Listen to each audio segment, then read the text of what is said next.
Hello मेरे प्यारे बच्चों, कैसे हैं आप सभी। आई होप आप सभी बढ़िया होंगे।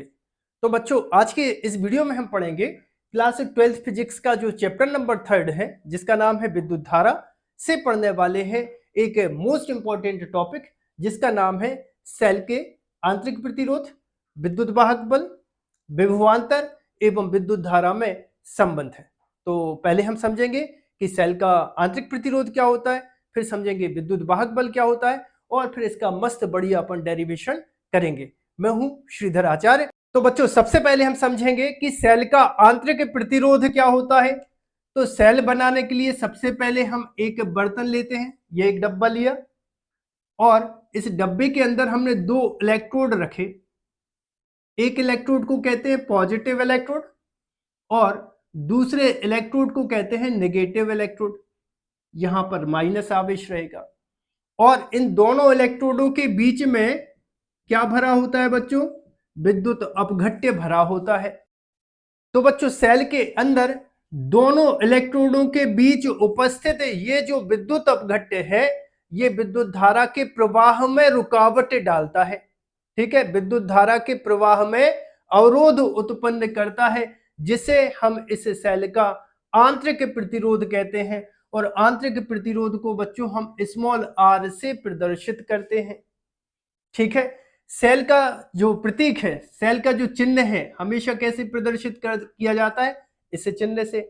बड़ा वाला डंडा हमेशा पॉजिटिव होता है, छोटा वाला डंडा हमेशा ऋण इलेक्ट्रोड को प्रदर्शित करता है, और सेल के आंतरिक प्रतिरोध को ऋण इलेक्ट्रोड की साइड श्रेणी क्रम में इस प्रकार से प्रदर्शित किया जाता है। ठीक है, यहां पर ई का मतलब क्या होता है? सेल का विद्युत वाहक बल, जिसकी परिभाषा हम 2 मिनट बाद देने वाले हैं। और इसको बोलेंगे क्या? सेल का आंतरिक प्रतिरोध। सो सेल के आंतरिक प्रतिरोध का मात्रक होता है ओम। ठीक है, बाह्य प्रतिरोध का मात्रक ओम।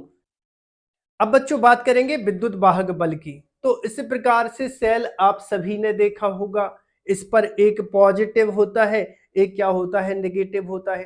टीवी के रिमोट में डलता है, खिलौनों में डलता है, घड़ी में डलता है, आपने कई जगह सेल देखा होगा। तो जब सेल, जब तक कि परिपथ में ना लगाओ, जब तक कि सेल परिपथ में ना लगाओ, तो दोनों इलेक्ट्रोडों के बीच के अधिकतम विभवांतर को सेल का विद्युत वाहक बल कहते हैं। जैसे जैसे जैसे यहां पर एक सेल हम बनाते हैं, जैसे ये एक सेल है। सेल पर क्या होता है? एक पॉजिटिव होता है और एक नेगेटिव इलेक्ट्रोड होता है। तो जब तक इससे धारा ना ली जाए, जब तक कि इसको परिपथ में ना लगाया जाए, तो उस सेल के विभवांतर को ही हम उस सेल का विद्युत वाहक बल कहते हैं। और इसको हमेशा ई से दर्शाया जाता है, ई से प्रदर्शित किया जाता है। ई फॉर होता है इलेक्ट्रोमोटिव फोर्स। या फिर एक दूसरी परिभाषा भी बन सकती है कि एकांक धनावेश को पूरे परिपथ में चलाने के लिए उस सेल को जितना कार्य करना पड़ता है, उसे उस सेल का विद्युत वाहक बल कहते हैं। सो हम इसको किससे दर्शा रहे हैं? ई से। सो ई बराबर कितना हो जाएगा बच्चों? W बटे कितना हो जाएगा? Q। अब इसका मात्रक क्या बनेगा? इसका मात्रक बनेगा ई बराबर, कार्य का मात्रक क्या होता है? जूल होता है, तो यहां पे आ जाएगा जूल, बटे आवेश का मात्रक क्या होता है? कूलाम। सो यहां पे आ जाएगा कूलाम। 1 जूल बटे 1 कूलाम बराबर कितना होता है? 1 वोल्ट होता है। सो वोल्ट की जो परिभाषा निकलेगी, यदि 1 कूलाम आवेश को किसी विद्युत परिपथ में चलाने के लिए उस सेल को 1 जूल का कार्य करना पड़े, तो उस सेल का जो विद्युत वाहक बल है वो 1 वोल्ट के बराबर होगा। तो ये दो परिभाषाएं हो गई। अब विभवांतर आप जानते हैं, फर्स्ट चैप्टर में पढ़ा है, और विद्युत धारा को भी मैंने फुल डिटेल में बता चुका हूं। अब हम बात करेंगे किसी सेल के आंतरिक प्रतिरोध, विद्युत वाहक बल और विभवांतर में संबंध पर। तो इसके लिए हम एक परिपथ बनाते हैं। एक परिपथ में ये मैंने लगाया एक बाह्य प्रतिरोध R। ठीक है सर, इसके बाद क्या किया बच्चों, एक हमने लगाया सेल। सो सेल का एक बड़ा डंडा पॉजिटिव, एक छोटा डंडा नेगेटिव, इसका जो विद्युत वाहक बल है वो E हो जाएगा, और इस सेल का जो आंतरिक प्रतिरोध है वो कितना हो जाएगा, स्मॉल r हो जाएगा। और यहां पर एक दाब कुंजी लगा देते हैं और इस दाब कुंजी को नाम दे देते हैं K।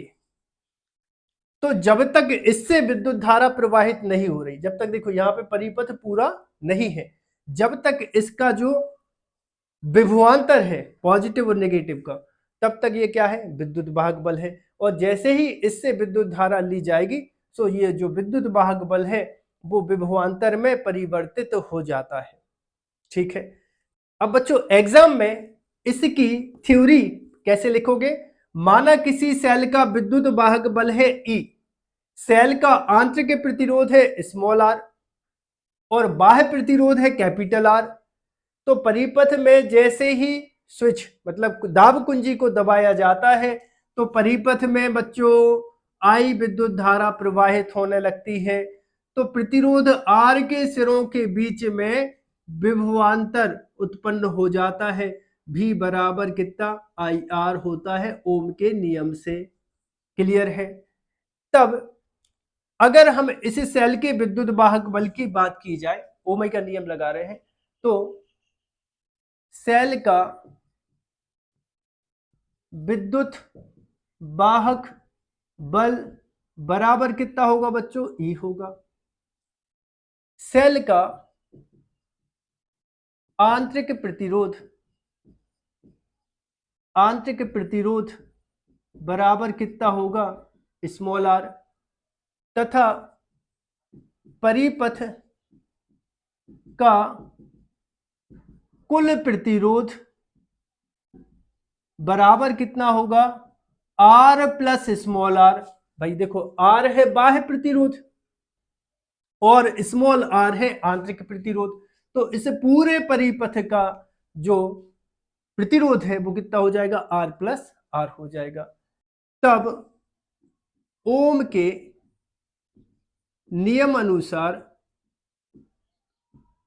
नियमानुसार I बराबर सेल का विद्युत वाहक बल बटे हो जाएगा कुल प्रतिरोध। ठीक है, ये ओम का नियम लगा दिया। सो I बराबर सेल का कुल विद्युत वाहक बल कितना है, E हो जाएगा, बटे कुल प्रतिरोध कितना है, ये हो जाएगा R प्लस स्मॉल r, और इसको दिया समीकरण नंबर 1।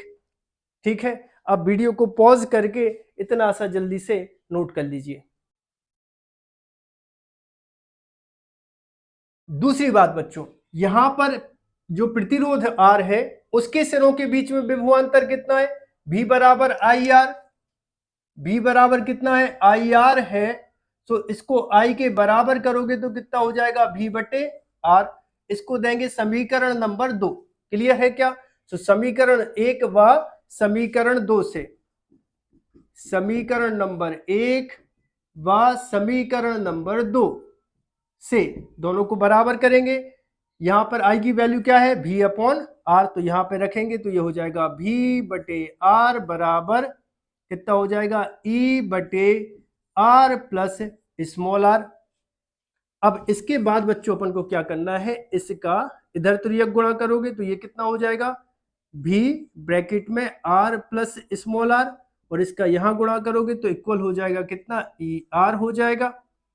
अब V का ब्रैकेट में गुणा करोगे तो कितना आ जाएगा, VR V स्मॉल r बराबर कितना हो जाएगा, ER। अब यहां से क्या करो, VR का पक्षांतर करो तो ये बचेगा VR बराबर ER, और ये इस साइड आके माइनस का हो जाएगा तो माइनस हो जाएगा VR। इसके बाद V स्मॉल r बराबर R कॉमन ले लो, ये R कॉमन लिया, सो ब्रैकेट में कितना बचा, E माइनस V। ठीक है, एक बार वीडियो की क्वालिटी चेक कर लूं मैं, नहीं ये नहीं आ रहा है ना, ठीक है यहां लिख दे रहा हूं। तब ये हो जाएगा V स्मॉल r बराबर R कॉमन ले लो, सो ब्रैकेट में कितना आ जाएगा E माइनस कितना बचेगा V। ठीक है, वीडियो को पॉज करके नोट कर लिया।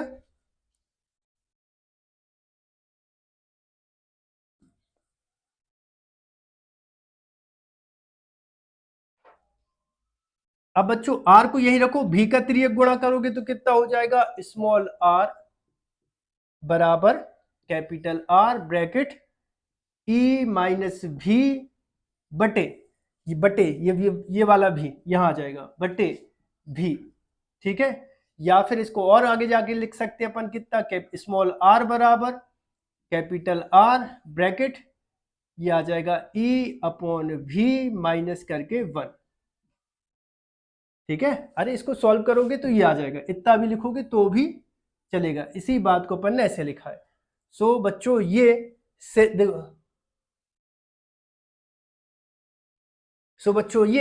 सेल के आंतरिक प्रतिरोध के लिए व्यंजक है, या फिर ऐसा बोले कि ये सेल के आंतरिक प्रतिरोध, बाह्य प्रतिरोध, विद्युत वाहक बल और विभवांतर में संबंध है। सो आई होप आप सभी को वीडियो पसंद आया होगा। यदि आप सभी को वीडियो पसंद आया हो तो चैनल को सब्सक्राइब करें, वीडियो को लाइक करें और वीडियो को अपने दोस्तों के साथ शेयर करें। मिलते हैं अगले वीडियो में।